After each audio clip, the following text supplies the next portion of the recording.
So we are back to the drafting phase, the same band, same picks. And mukhang makikita na natin kung ano yung na hindi natin nakita ng mga picks kanina. Yes, kasi very interesting nga yung Sion na pick against Sonar kasi medyo disadvantage yun na gamitin kay disadvantage si Sion kay Nar dahil nga sa potential bully na champion na si Nar. So, I'm not sure kung ano yung plano nga nila dito pero mukhang Sion top nga. So, Naga Esports, like what you've said, they have the Nord, the top lane, they have the Lee Sin. So, Zed in the mid lane. Against Kassadin, na alam natin lahat na si Kassadin ay ang weakness niya, yung mga AD carry champion. So, what is your insight sa laban na to sa mid lane? I'm not sure. Gaya nga na sinabi mo, medyo mahihirapan ata si Yume dito. Hindi ko alam kung confident lang ba talaga si Yume sa skills niya sa Kassadin kasi alam naman natin na sanay na talaga si Yume sa mga assassin type champion. Either very confident si Yume or kasi hindi ko nakita kung first pick ba si Kassadin before Zed. Kung first pick man si Kassadin against Zed, I think huling pinili ng Mineski si Kassadin since they have the last 2 picks in the photo. Well, then siguro nga confident na talaga si Yume against Zed kasi kahit nga sabihin natin na may advantage si Zed against Kassadin, in the end sa skills lang talaga yan ng mid lane champions. And alam naman natin na magaling naman talaga si Yume. Yes, of course, this is League of Legends as well. So, it's not about the champion that you pick. It's about how you play your role. Yes. So, yun nga, napansin natin nun na both the top lane and the mid lane, both the solo laners of Team Mineski ay disadvantage against your opponent. So, when you decide to pick this kind of lineup, I'm pretty sure na sobrang tiwala sila kay makulit dito. So, I think during the laning phase, they have to survive muna dito, getting the CS, getting the level that they need to secure the clashes na mangyayari later on. Yes. So yes, for the members of Naga naman, they have Tristana. This kind of lineup na meron sila ay pang late game, most probably for the late game potential na kaya nilang gawin. They have Tristana, sobrang grabe yan kapag nag-snowball against a severe, even a severe. I think mahihirapan sila dito, mahihirapan ang Mineski to stop the dominance coming from Naga kapag umabot ng late game. Yes, definitely. Siguro nga, gaya na sinabi mo, medyo late game oriented, tsaka medyo assassin oriented or pick oriented din tong Naga because they have yung Morgana, yung Zed, and yung Lee Sin. At alam naman natin na kapag nakapick tong tatlong champion na to, very deadly. Lalo na alam natin na snowballing si Zed into the mid game. Yes. Very deadly champion. So, kung magamit man ng Naga yung team composition nila maayos at makascale itong si Zed at si Tristana, very, very deadly composition. On the other hand, kapag naka-snowball naman to si Kassadin at si Sivir sa early and mid game, very deadly din sila. So, sobra. In the end, gaya nga ng sinasabi natin kanina, although mahihirapan nga talaga yung Mineski sa top at mid lane, in the end talaga, skills ang kailangang ilalay nitong Mineski na to for their champions. So, mapapansin natin, Noel we'll go for Lux once again. Napansin ko sa playstyle ni Noel, sobrang hindi siya nag-hesitate na gumamit ng skills in the bottom lane even though sobrang lambot ni Lux with sobrang skill-reliant na champion to kung kailangan gamitin niya talaga niya. And before tayo mag-proceed sa ating game, I think we have a short break. Yes, a short break. We'll be right back after a few minute break.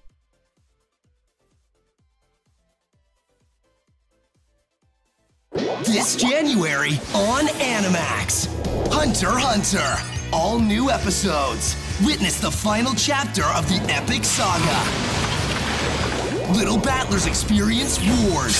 The battle for the future begins now.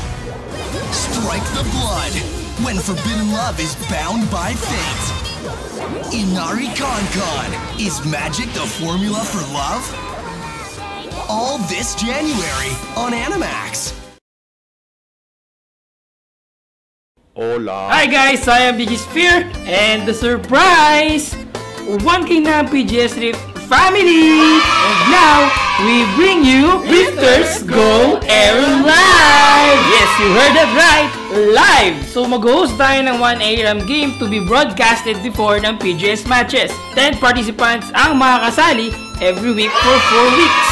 But wait! There's more! Meron pang isang secret surprise! So click nyo lang yung link for more details on the surprise and the full mechanics of the event. And this is PGS Thank you for the continued support and see you in the Rift.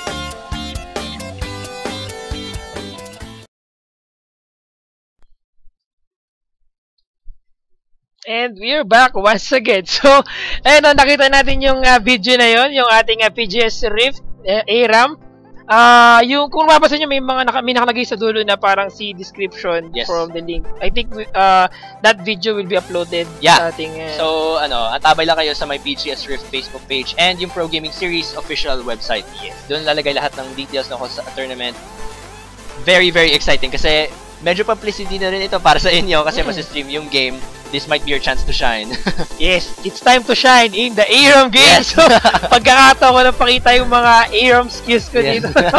Again, you're watching the Pro Gaming Series 2015 Spring Season. This is a match between the Mineski Globe and Naga Esports. I am GG Spear once again together with GS Amplifier. Yes, so kanina we've seen the first game between the GameX War Gods and the J2 Esports. The J2 Esports Betrayal. Sorry, medyo nagkakaroon ako ng konting memory gap. So, here we go.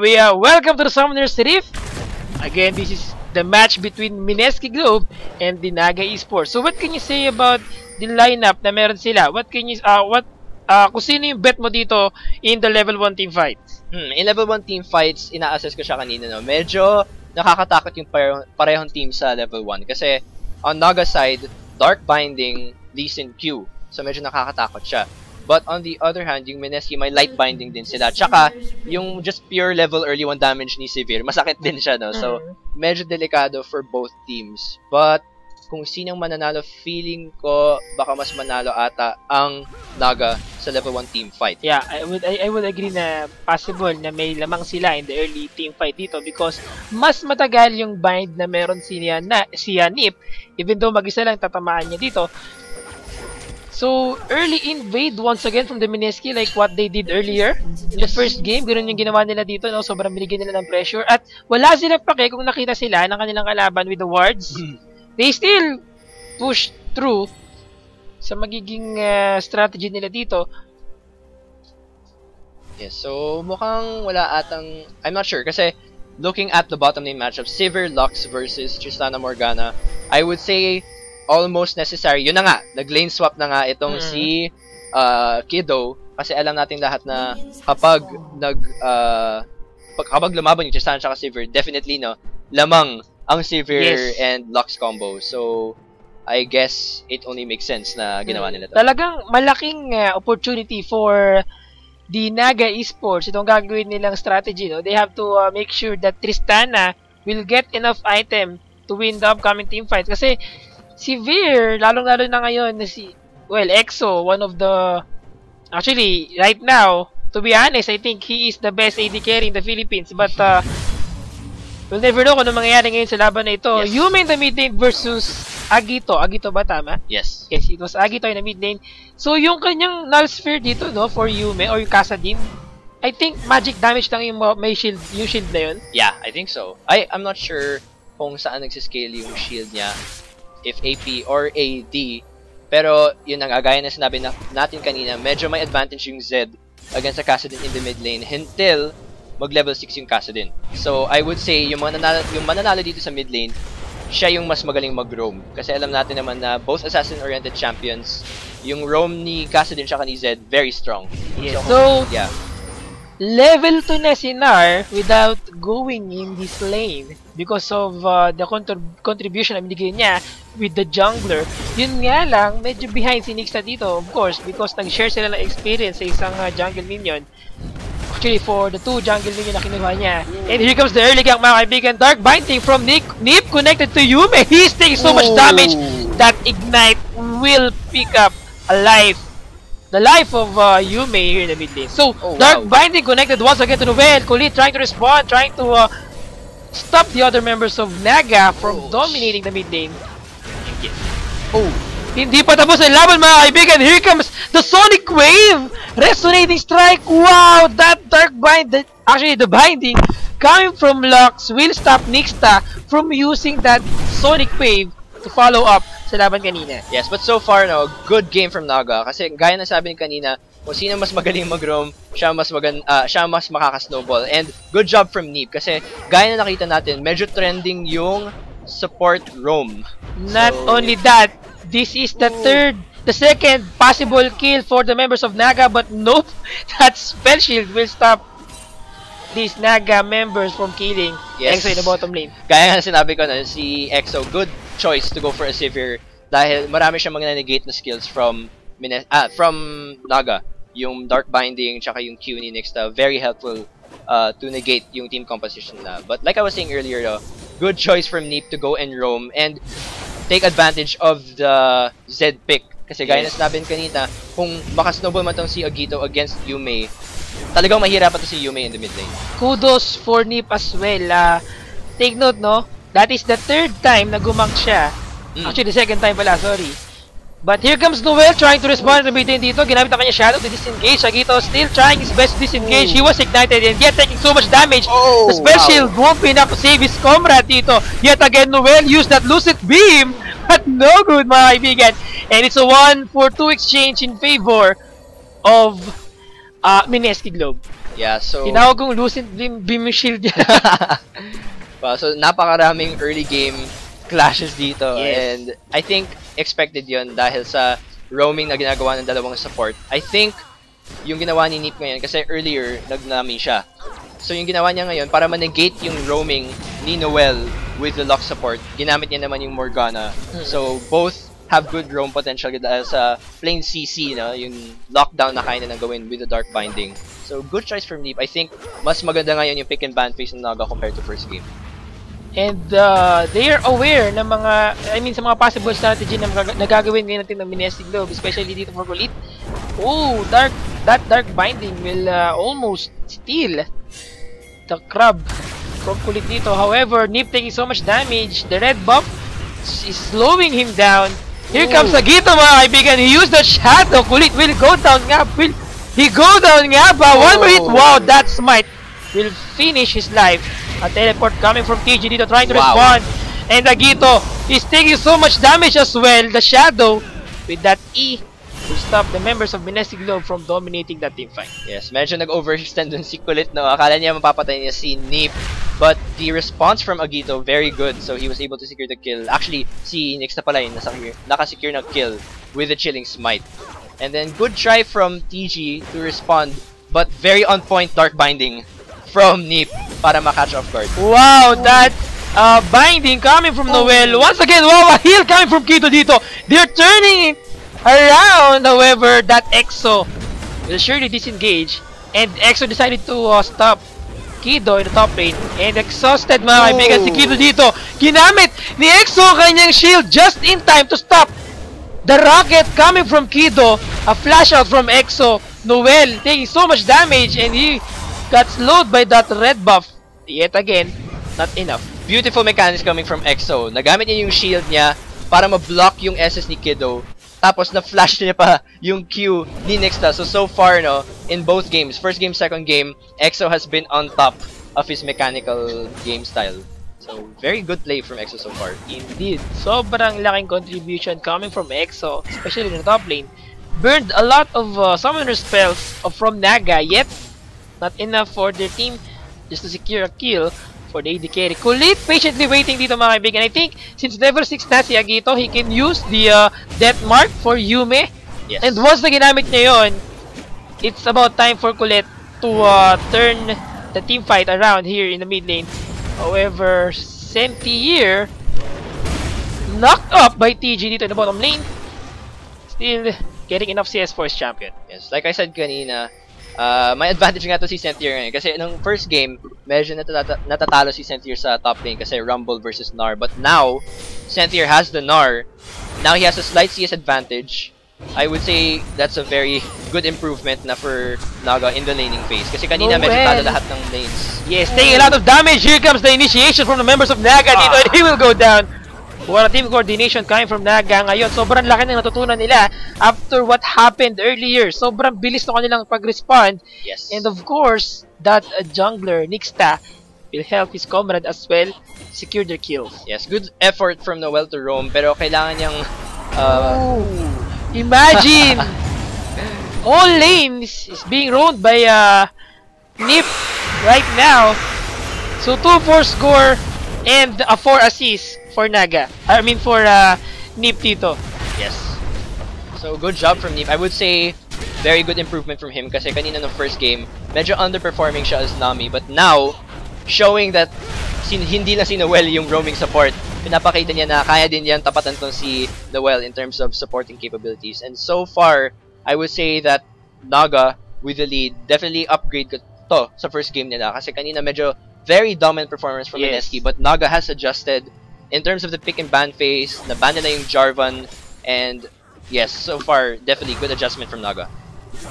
Actually, nahihirapan si Noel na sabayan yung roam na ginagawa dito. Yes. But here comes the death mark from Agito. Yume will go down. That ignite and the death mark will surely pick up a kill for Agito dito. Nice timing ha. Ginamit niya yung kanyang, hinintay niya na mag-rift walk itong si Yume and gamitin yung kanyang null sphere and yung third skill as well. Then he used that death mark. So it will surely burn down all the skills coming from Yume dito. However, EXO, a trade, and a dragon. Wow, so good. Wow, what an upgrade from Naga, no? Gaya na sabi ko kanina, nag-adjust na talaga sila sa game ng Mineski. Nung first game, medyo underperforming nga lahat ng members. All lanes were sort of losing, so may huge disadvantage. But at this point, pick and ban phase nag-improve, objective control improved, vision improved. I would say almost everything improved so far in the game for Naga. So props to them. And I think talagang malaki yung in-improve nila, lalong-lalo na in terms of the vision control na kailangan nila ngayon. So here comes Yume using that Rift Walk to slow down itong si Nip, ngunit nagamit yung kanyang flash disengage. So still a worth gank coming from Noel dito because he managed to burn that flash from Morgana dito or from Nip. Medyo natakot ata si Nip doon. I would say hindi pa necessary yung flash pero siguro natakot siya sa Rift Walk. Napa-flash na lang siya. I was surprised actually, medyo nagulat siya dito. Of course, right now, the top lane is being taken down by the members of Mineski Globe, EXO, and Noel. Wow, looking at the CS of both AD carries, nakalamang na talaga tong si EXO in terms of CS, 91 to 63. So BF Sword, meanwhile, Tristana, Pickaxe and Avarice Blade. So I would say in advantage ng si Sivir, especially since nakakuha siya ng tower. So good job from EXO so far to take advantage. Gaya na sinabi natin kanina, may disadvantage talaga si Tristana sa early game against a Sivir. Right now, both the support roles is still in mid lane trying to defend or trying to help their nauntog mga kaibigan PG dito using the ultimate skill. And one of the most, actually, one of the hardest skill. Yes. Patamahin dito yung kanyang ultimate. Parang, may nakita akong meme for Sion, yung kanyang Chu-Chu. Kasi he can't be stopped. Yes, marami na, ako rin marami na ako nakita video na nagbe-miss lagi yung unstoppable onslaught ng si Sion. And that's why, nasabi natin kanina na talagang clash reliant itong lineup ng team ng Mineski Globe. They have to make sure na na-lockdown muna yung ibang members ng Naga before TG used yung kanyang ultimate skill. I think Colette is the key point or the key champion for the Mineski Globe for the upcoming team fight. Grabe yung bullying ni EXO ngayon. Kay daw. So Noel is taking a lot of damage. Take mga kaibigan, ginamit ang kanyang ultimate skill, the shield for Noel dito, and that will pick up another kill for members of Naga Esports. And yet again, napakalaking improvement talaga. Yes. Very surprising. Nag-guessing ata sila sa first game. Sabi na, let's upgrade our playstyle. No? And so far, 12 minutes in the game, 2,000 gold lead. This is not doing good for the team, for the members of Mineski, no? Yes. Malapit na mapuno yung rage nitong si Senthier. Take note, kapag ginamit niya kanyang ultimate skill or any skill, pwede siyang maging Meganar na. And nope, he managed to disengage in the top lane. Yeah, so, I would say, this time, medyo disadvantage naman ang pick and ban phase ng Mineski. Yung Sion pa lang, medyo questionable na pick na siya. I'm not sure. Siguro ng first game, naging confident sila, sabi nila, sige, pull tayo ng mga unorthodox picks. Siguro, they gain confidence from the first game. But so far, looking at the score, medyo hindi pa nagpe-pay off itong Sion. Although medyo understandable naman yun kasi late game champion nga siya. Pero yun nga, so far, hindi pa nagpe-pay off yung Sion. Tsaka Kassadin pick. If I'm not mistaken, this is the first time na nakita ko itong si TG na gumamit ng Sion. So here comes the initiation once again from Agito, and just in time, Colette trying to respond to the mid in one. It's an exchange of 1-1. That death mark is not enough to kill Yume, but there's an ignite. Yes. So he will go down. Yeah, so much better job also coming from Agito. Good choice yung Z pick na yun. Siguro kasalanan din ni Yume kasi alam naman, gaya ng sabi niya kanina, alam naman natin na disadvantage yung Kassadin pick versus Z. So I guess Kulit needs to assist Yume more in the mid lane because Kassadin is a late game oriented champion. Nakaka-snowball siya na maayos, pero kung nakakalamang naman to si Agito, medyo magiging ineffective yung Yume assassination potential. So kapag nalugi ka sa lane, dapat siguraduhin mo na in the upcoming team fight, at least you can contribute a lot. Yes. It is a damage output. Of course, it's a Kassadin. Using the Reef Walk, Null Sphere combo dito, you can just disengage and then poke down your opponent, lalo na kapag napag-Zonya Sarglass siya. And actually, speaking of the Zonya, it's questionable for me to prioritize itong Wrath of the Ages instead of going for, at least siguro kahit yung armor lang, I forgot the name of that item, pero yung one of the recipe item for the Zonya Sarglass, which would give you, I think, enough armor. Seeker's Arm Guard. Yes, that's it. The Seeker's Arm Guard. And here comes the initiation. A smart guy from Nixta and a flash out guy from Exo dito. They're disengaging. Yet again, Nixta used that Dragon's Rage.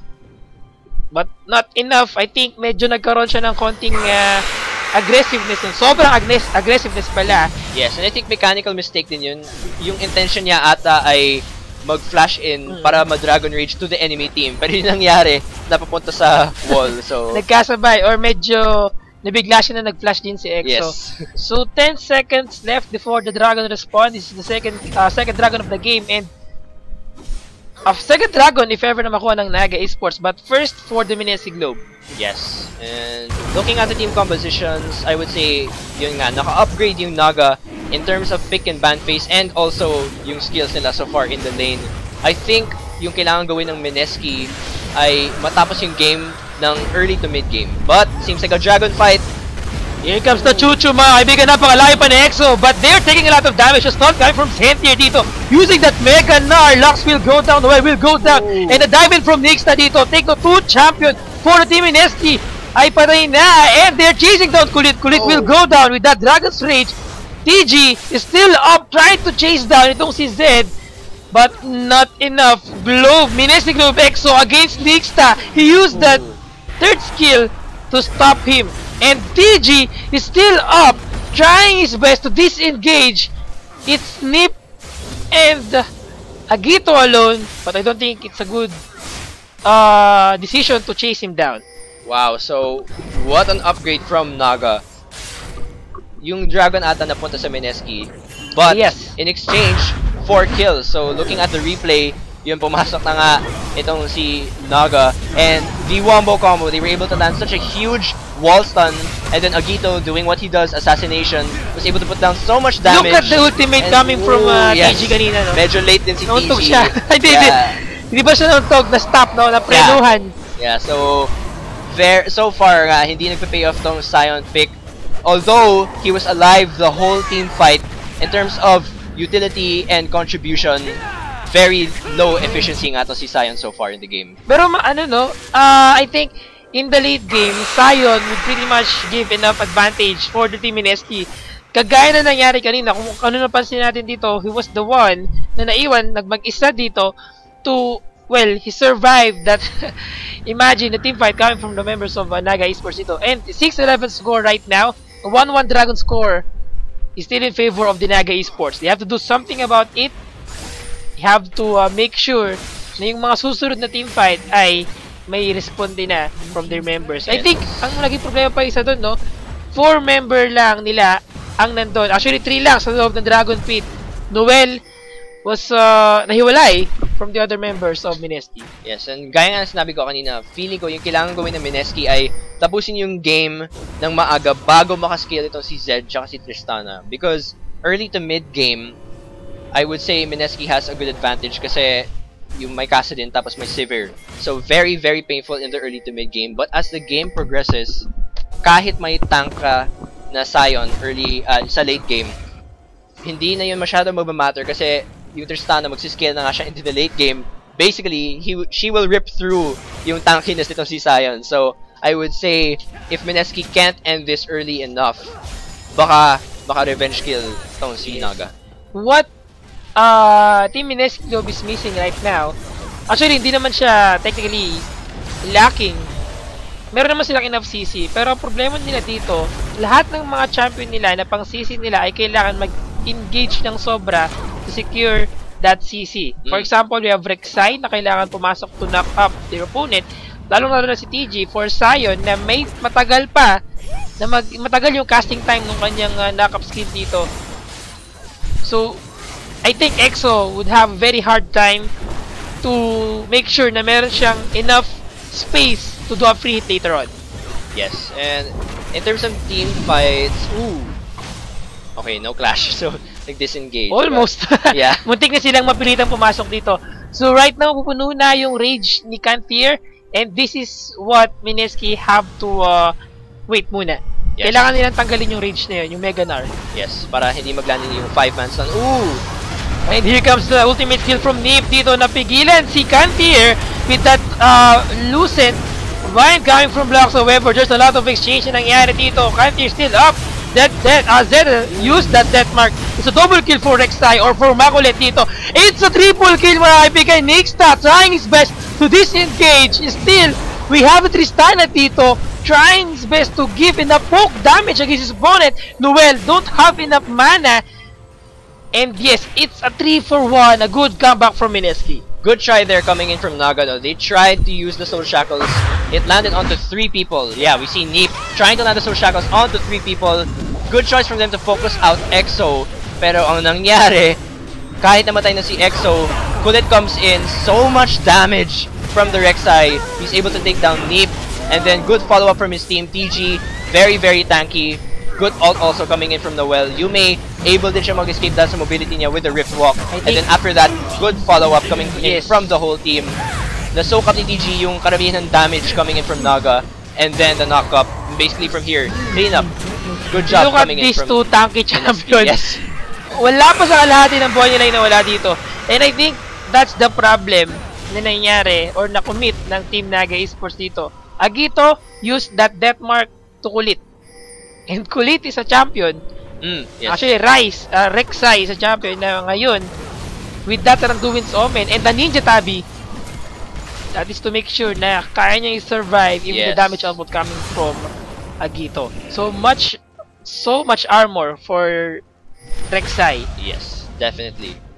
So very good team fight coming from Mineski. Nung una akala ko mananalo yung Naga, but I think Neep needs to change his strategy kasi yung ginagawa niya, siya ang nag-engage with the flash Soul Shackles. But we all know na dahil may ult itong si EXO to increase speed boost, ang pwede na nilang gawin ay lumakad at mawawala na yung range ng ult. So I think what they need to do is mag-engage either si Lee Sin o si Gnar. Tapos pag nag-landing yung either, kung pwede, kung kaya nila 5-man stun coming in from Gnar, doon mag-Soul Shackle si Neep para mag-landing or maging full effect yung Soul Shackles nila. And kailangan niya munang, I think sabi mo yata to, yung Dark Binding na tumama muna before they can initiate the team fight. So, Noel used that ultimate to at least try and steal the crabs dito since mangyayari na ang ating Dragon fight.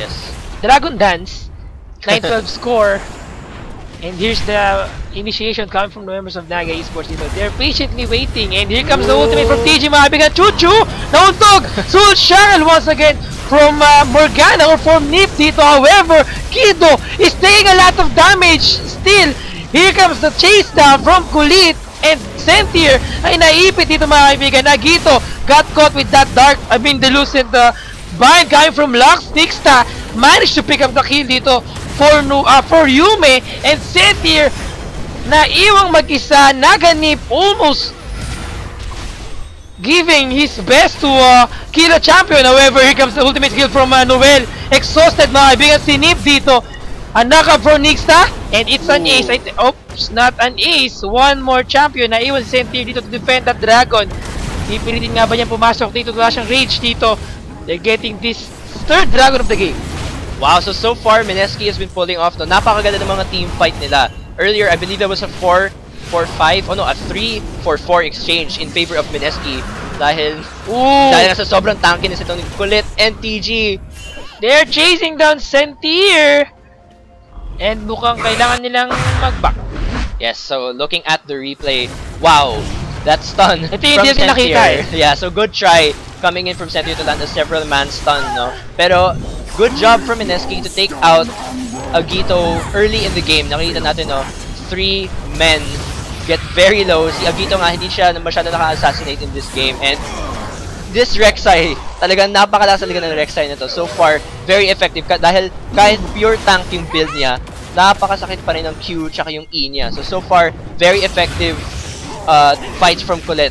Very efficient jungling so far. And kahit nauuntog palagi itong si TG, medyo effective pa rin siya kasi nasusukap niya yung damage coming in from EXO and Yume. Actually, it was because of him once again kung bakit nanalo na naman sila sa laban dito. Yes. I think because of the, kung di ako nagkakamali yung skill niya, meron siyang skill dito na nare-reduce yung armor ng kanyang kalaban.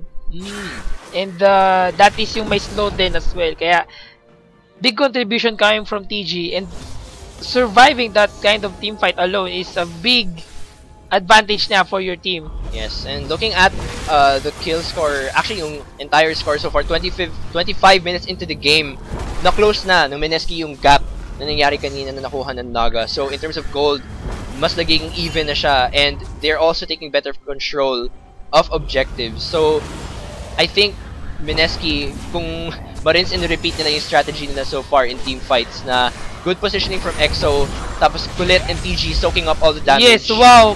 That's a binding once again from Noel dito, connected to Lee Sin or to Nixta. However, here comes Soul Shackle, 3-man Soul Shackle. Nope, hindi umabot kay Kasadin or for Yume. However, they're still chasing down Yume dito without a read walk, mga kaibigan. Kulit takes so much damage, has been pushed back by the rocket coming from Kito dito. However, Nixta will go down. That ignite, Rift Walk from Yume, and yet again a shadow to disengage coming from Agito. They're taking the Sentier's taking a lot of damage. That shield will save his comrade here in the jungle. Yet again, TG, sobrang kunat mga kaibigan. Got caught with that dark binding. Still Yume ay nandito pa rin. He have to use that Rift Walk to disengage. Agito will go down. Nope, not enough damage output. And TG, galit na galit mga kaibigan, trying his best to get a comeback, and nope, not enough. Wow! What a long team fight. Actually, hindi ako sigurado kung sino nakakawa ng advantage dun, no? Kasi very, very even. Although good job from Agito, I have to comment on Agito kasi he was able to take down EXO very early in the game. Yes, we can see here, Agito focus EXO, EXO goes down, so nawala agad yung one of the main damage sources of Mineski. And then, free hit from Kiddo.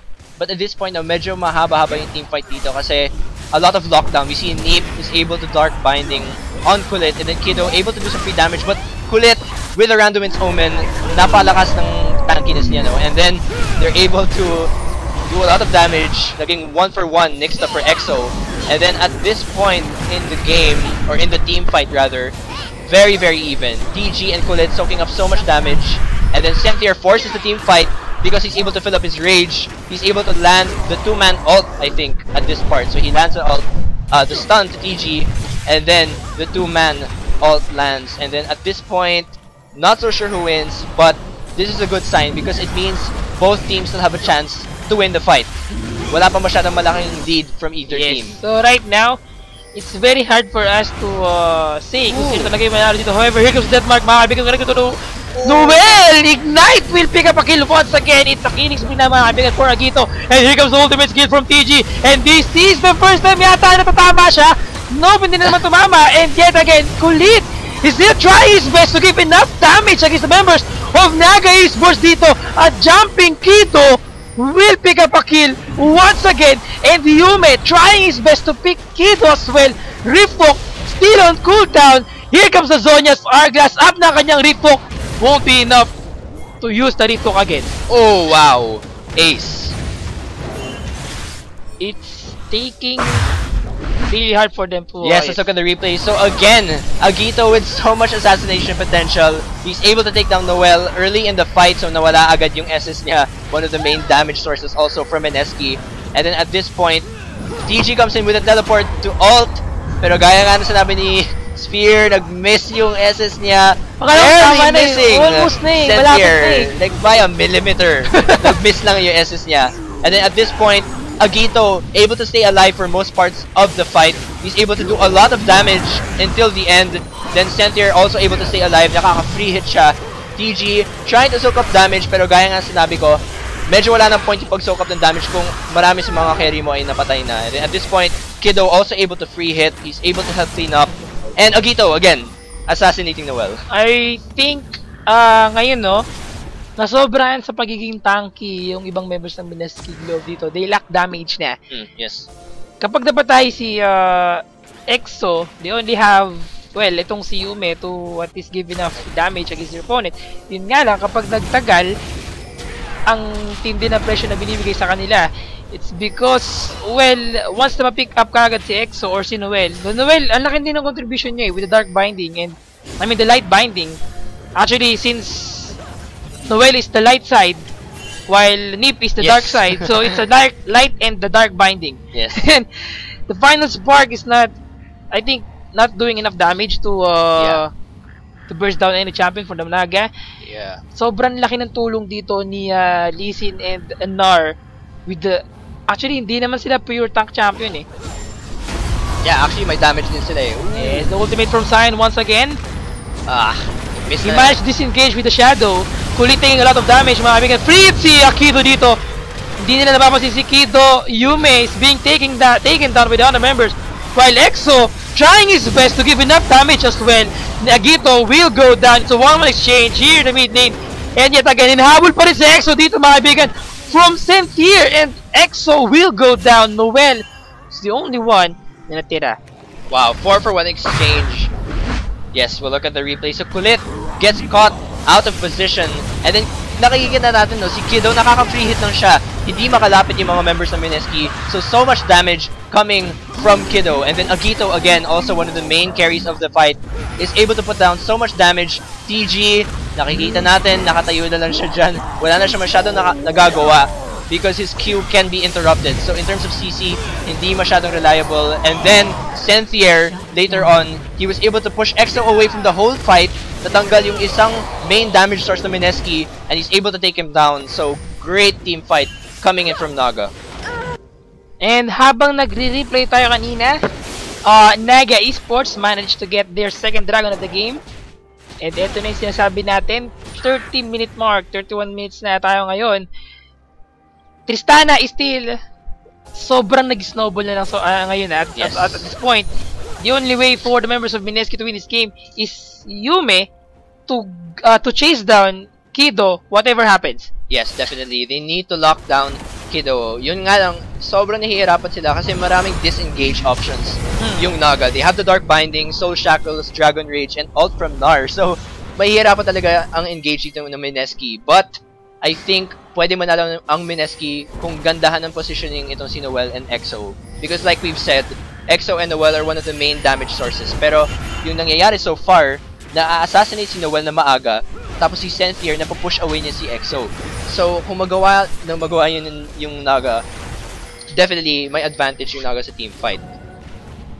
It is really hard for Team Mineski ngayon to get a comeback after what happened sa mga clashes in the mid-game, during the mid-game. But right now, since 2 turrets pala ang nakukuha ng Mineski, if ever na mahabol nila yung 4 turret destroyed coming from the Naga Esports, I think kaya nila makabawi ulit. Since hindi naman ganon kalaki yung gap na meron tayo in terms of the gold difference. But still, here comes the Soul Shackle, Nip! Wala na naman, hindi siya na-lock. Since yun nga, gaya na sinabi mo kanina, hindi magandang pang-initiate ang Soul Shackle. Yes. Nip really needs to wait for another form of CC, no, na nagagalit sa mga teammate niya bago siya mag-Soul Shackles. Kasi so far, wala pa akong masyado nakikitang very effective ult coming in from Nip. Siguro kung maka-Dark Binding siya sa carry, and then a follow-up from his teammates, that would be a good time na mag-soul shackles siya. Siguro, Kasi laki ng utility na soul shackles in a team fight. Pero yun nga, kung hindi magamit ng maayos, very little efficiency from Morgana. Yes, I think nahihirapan na sobra ngayon si EXO, having the 167 score. So, tama, a good decision coming from EXO doing the farming role dito. 310 CS against a 184 CS. Yes. Yes, and also, might be a clash. And here comes the initiation from Agito once again. Noel taking a lot of damage to Deathmark, connected to Noel. Wow, that heal will save himself. The ignite won't be enough. Ooh, that Shadow Blade coming from Agito dito will pick up a kill once again for the members of Naga Esports. They're taking this turret, inhibitor turret, for the Mineski. What a snipe from Agito. Sniping skills. Parang galit na galit talaga siya dito kay Noel, no? So far, it seems instead of EXO, one of the main priorities of Agito to assassinate is Noel. So, quite a surprise, but also very effective kasi nga, nawawala yung final spark. Agito, mga kaibigan, is chasing down EXO. Dahil sobrang asim niya, he will go down right now. Mineski Globe trying to chase down the other members of Team Naga dito. Naganip, he have to use that Zonya Sarglass disengage Soul Shackle. Ngunit hindi niya ito na-execute ng maayos. Ngunit still, on cooldown ito. But he will go down yet again. Nixta is being chasing down by the other members of Mineski. Cynthia used the ultimate skill to stun the other members of Mineski Globe dito. However, they're still chasing him down. I think they could go for the Baron after nitong team fight na to. Since they still have the 5 members and 3 members of Naga is down. Yes, Naga overextended in that fight. They got the kill and they almost got the tower. Feeling ko dapat nag-back na sila. Maybe take the Baron instead. Push them back and then take the Baron. But what happened? Agito was caught out of position. He went down and then naka-follow up yung Mineski. So, for that, the consequence is a Baron. Yes, this is the advantage na meron ng team ng Mineski ever since. And the reason why they are winning the GPL matches a lot and why they are undefeatable is because of their decision making. Sobrang galing nila in terms of how they will secure their objective. Yes, definitely. And yun nga, nakita na natin, they were able to rotate from a very bad, unfortunate clash from Naga. They were able to translate it into a Baron. And I think, yun yung isa sa mga advantage nitong Mineski. Because if they can't win in a team fight, then the split push from Sivir is very, very helpful. Lalo na may Baron buff sila. So kung ma-maximize nila yung duration ng Baron buff nito at maka-split push si EXO, I think Mineski has a chance to get back into the game. Yes. So right now, here comes the ultimate skill once again from TG dito, trying to knock up the other members of Naga Esports. Wow! That is the first time na tumama yung kanya ultimate skill, and that is the first time as well na naging successful yung kanilang gank dito. And it's 3-4 na exchange, mga kaibigan. They're getting the second tier turret of the members of Naga Esports. I think they can get the inhibitor as well since they have the Baron buff. That was the best way to use Sion's ult when you're in lane. Kasi nakita natin na kahit tumakbo yung members ng Naga, there was no choice. Either mag-flash out sila from the lane or face the fight. And in the end, almost 2 to 3 man stun yung nangyari na ult ni Sion. And from there, follow up with the AoE damage from Noel and EXO. Great impact from Mineski. This comeback is real, mga kaibigan. They're about to get the turret as well here in the Nexus, mga kaibigan. They're taking so much damage. Naga Esports will go down. Shutdown, mga kaibigan, from Morgana to EXO. And the Dark Binding connected to Kulit. Here comes the Zonya Starglass from Nip. What a turnaround. Here comes the replay. Yeah, so look at the replay. Again, great use of the ult coming from TG. He's able to land the ult onto 3 members of Naga. And then at this point, yes, AoE damage from EXO, AoE damage from Noel, double kill for EXO. And then at this point, clean up coming in from Kulit. So what a great job coming from them. They're able to get a tower and an inhibitor. Great comeback coming in from Mineski. They're able to take advantage, finally, of the Sion pick together with the team fight potential. So great job coming from Mineski there. So right now, habang nag-uusap tayo sa ating replay, Mineski was trying to get that dragon. Ngunit, yun nga lang, Nixta was there to stop the other members of Mineski Globe. So instead of Mineski Globe picking up that dragon, nabawi ito ng Naga Esports. So right now, I think it's a 3-3 dragon na yata, kung di ako nagkakamali. Or 3-2. 3-2. Yeah. Yes, 3-2 for 2 for Mineski, 3 for Naga Esports. I think ang third buff natin ay turret destroyed and minion. Tama ba? Dagdag 15%. I think third buff is movement speed. Tapos yung second damage onto... There you go. We have the movement speed for third buff. Yeah. So, pag nakuha nila yung pang-apat dito, they will have the advantage in terms of the pushing the lanes. 23-31 score. And ang ating goal difference ay lumamang na in favor of Mineski. Ang laki na naman ni Rek'Sai, grabe. Because of that elixir. Kasi laki nga sabi niya Azure ng Dragon. Yes, the Dragon. Yes, another... Ito na naman yung ultimate. Saan galing yun? That's horrible force. Coming from TG. Nagamit nga ba niya? Yeah, he went to the bottom lane. So, just to roam. Unstoppable force tuloy. Unstoppable onslaught. Yes. Yeah, so I think at this point in the game, although nakalamang ng konting Mineski, I would say that both teams still have a chance to win. Because in a team fight so far, maganda pa rin yung team fights ng Naga. If Agito can assassinate EXO and Noel again, then Naga can win. But if TG can land another great unstoppable onslaught, and then AoE damage follow-up from EXO and Noel, then Mineski can also win. So I think it's very skill reliant at this point. Alam mo, isang mistake lang from both teams dito, that would be the deciding clash of this game. Kasi alam mo, hindi natin pwedeng sabihin na Mineski talaga yung ahead eh. Because Naga actually got a comeback after what happened kanina since they got the dragon, the third dragon of the game. And ang magpapahirap ng sobra for the Mineski to win this game is hanggat hindi sila nakakapatay ng kalaban or hindi sila nakakapitas or nakakapick ng any champion from the Naga Esports, they won't be able to win the upcoming team fights. Yes, and especially with the split push potential from Sivir, I would say that it's a very dangerous situation ngayon, yung situation ng Naga. Kasi gaya nga na sinabi mo, kahit very little mistake coming in from Naga could translate into a victory from Naga for Mineski. Yes, actually both teams dito medyo dehado sila talaga. And in terms of decision making, kailangan nilang gawa ng paraan na itong advantage nila, may secure nila. Wow, mga kaibigan, two-man stun. Ngunit na shield ni EXO ito. He's taking a lot of damage. Zed got exhausted to save EXO from dying. EXO still alive, mga kaibigan, but he will go down with the flash in time from Nixta. It's an exchange, mga kaibigan. Kido is being chasing down by Yume, and I think it's about time. Two hard damage dealer coming from the Naga Esports will go down. Yet again, Nar was the only one who will defend here. And Nixta as well, Kulit trying to chase down Nixta. And here comes the replay. Yes, so looking at the replay, great engage coming from Sentier. Although spell shield from just EXO to in dodge time. the stun. So good job from EXO, but he's focused by Agito. The exhaust comes off, so great job to keep EXO from dying. And then at this point, all teams are just trying to clean up the fight. Good try again, the Soul Shackles, but not able to land the stun. And at this point, Mineski tries to end the game. Finishing this 4 game, versus 1. Nexus once again will go down for the members of Team Mineski. What a good team fight. Both teams, kudos for them. Sobrang ganda ng laban na to. Yes. Congratulations, Mineski, picking up a 3 score tonight. Yes, so we saw such an exciting game from both teams. Both Mineski and Naga did a great job this game. Earlier in the first game, very dominant performance from Mineski. They completely dominated the game.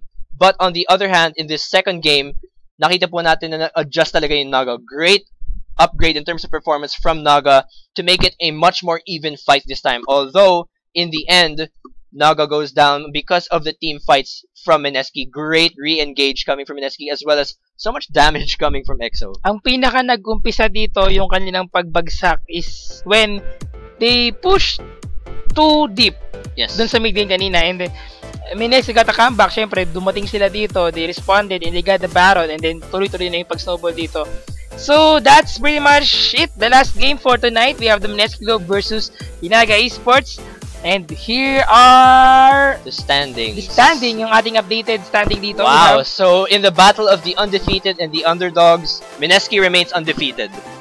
So, what a great job from Mineski. Although, very great effort from Naga. I thought they could get revenge on Mineski to finally defeat them. But in the end, Mineski, consistent and great performance. That's actually, if ever na makuha to ng Naga Esports, ang history sa ating PGS because it's been a while na magkaroon tayo ng undefeated team. Yes. And it was the underdog team pa na makatalo sa kanila. Kudos again for the Naga Esports. A very good job for that last game. You can still pull it off if ever na magawa nyo ito sa mga upcoming matches ninyo. Yes. So we'll see kung anong mangyayari in the next matches for the Naga Esports. So again, you're watching the Pro Gaming Series 2014 Spring Season. Bago tayo magtapos dito, I think we have meron pa tayong kailangan. The very anticipated watch and win promo that you guys are waiting for. Yes. So we are, again, please go over to the Pro Gaming Series Facebook page and wait for the post. Punta na kayo ngayon. Bibigyan namin kayo ng ilang minutes. Mga 5 seconds. Yeah, I'm not sure kung ganong 5 seconds para pumunta kayo ngayon sa ating Facebook fan page ng Pro Gaming Series at mag-abang ng ating question for tonight. The second question for tonight. Yes. So alright, here we go. Here we go. Ladies and gentlemen, again, this is the watch and win question. Go to the Pro Gaming Series Facebook page now. Alright, in 5, 4, 3, 2, 1. Ako ba? Yes. In Game 1, who was the last champion who switched into a sweeping lens? So, para sa mga hindi Tagalog, in game 1, sa unang laro, first game, I think dito yun, no? Yes. Sa Mineski Globe against the Naga Esports. Sa first game nila, sino yung champion na gumamit, I mean, yung last na nagpalit ng kanyang trinket into a to sweeping lens. So, or yung totem into a sweeping lens. So, sino yun? Sino yung champion, ha? Hindi kung sino yung player. So, name ng champion, halimbawa, ang nakita nyong nagpalit dun ay si, let's say, si Timo. Put Timo, di ba? Yes. So again, just a reminder, go to the Pro Gaming Series Facebook page now to answer the question. Sa post mismo kayo magko-comment. Nowhere else. Don't go message our shoutcasters. No one else. Just go to the Pro Gaming Series Facebook page and comment on the post. First 5 commenters will get the 500 RP. And again, warning, please do not change your IGN before receiving the RP. Otherwise, hindi makukuha. Yes, at meron palang gustong batiin ng ating isang shoutcaster Yes. na si GS Asuray. So, Asuray tuloy. Asuray, sorry. So, sino ang gusto mong batiin? Firstly, we would like to shout out to the Mineski Globe manager, which is Roy Incheong. So, hello there, sir. Alright, so others, we would also like to shout out to the PGS Rift members, Yes. mostly Austin, Dade, Jegos, Eman, Eman, Lexi, Rappy, all of you guys Yes. out there. All of your support has been accumulating up to our members. 1,000 plus na tayo. And also to my friends, Bismo, Joe, Seros, Keith, Wow ng Pinas. All of my good friends. How about you, Ampli and Sir? Shout out to my family right now, syempre, who's watching. Also over to my friends who have been supporting me. Thank you. Yes, sila Raf, Kinito, Earth, Kits, sila Jazz. Yes, thank you so much to all of you for supporting And us. sa lahat ng mga summoners, maraming salamat sa patuloy na Yes. suporta. Sa lahat ng mga friends ko, maraming salamat pa rin. At up until now, may mga tao pa rin na continuously supporting the Yes. esports scene dito sa Philippines, especially sa League of Legends. So, bukas, again, nini-invite ko kayo na sumali sa mga all-female team dyan. Yes. The Iron Solari League. Punta kayo sa Hashnet Internet Cafe dyan sa may Pasig. And sa lahat ng info, just visit the esports.garena.ph website.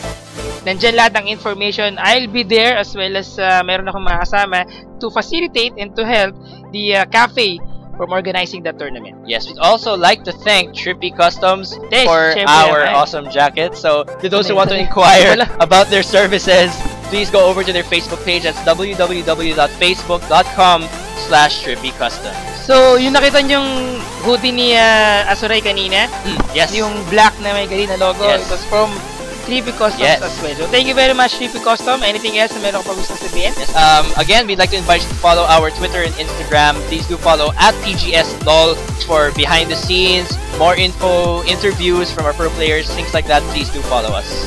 Again, thank you very much for watching tonight. You're watching the Pro Gaming Series 2015 Spring Season. I am Gigi Spear.